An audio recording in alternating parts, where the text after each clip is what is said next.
देवदर्शनाहून परतताना भीषण अपघात, बापलेकाचा जागीच मृत्यू, 3 जखमी. अजिंठा बुलढाणा राज्य महामार्गावर अपघातांची मालिका सुरू.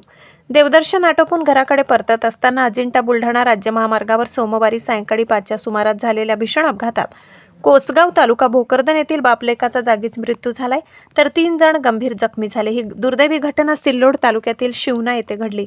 या अपघातामुळे परिसरात हळहळ व्यक्त होत असून महामार्गावरील ब्लॅक स्पॉट ठिकाणी गतिरोधक व दिशादर्शक फलक नसल्याने अपघातांची मालिका सुरू असल्याची नागरिकांची तक्रार आहे.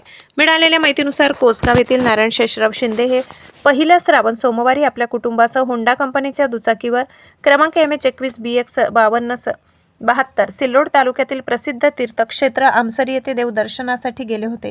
दर्शन आटोपून परतत असताना शिवना मादनी रस्त्यावरील उभ्या असलेल्या ट्रॅक्टर ट्रॉलीला त्यांच्या दुचाकीची जोरदार धडक बसली.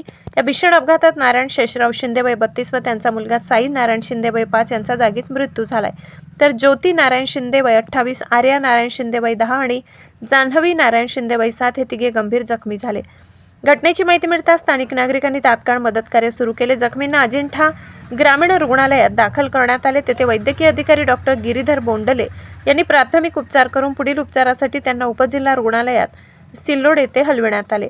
दरम्यान अजिंठा बुलढाणा राज्य महामार्गावरील शिवना परिसरात वारंवार अपघात होत असून संबंधित विभागाने गतिरोधक तातडीने परावर्तक फलक व दिशादर्शक चिन्हे बसवावीत अशी मागणी नागरिकांकडून करण्यात येत आहे. या प्रकरणी अजिंठा पोलीस अधिक तपास करीत आहेत. हरी बोराडे, झी इंडिया 24 तास, जालना.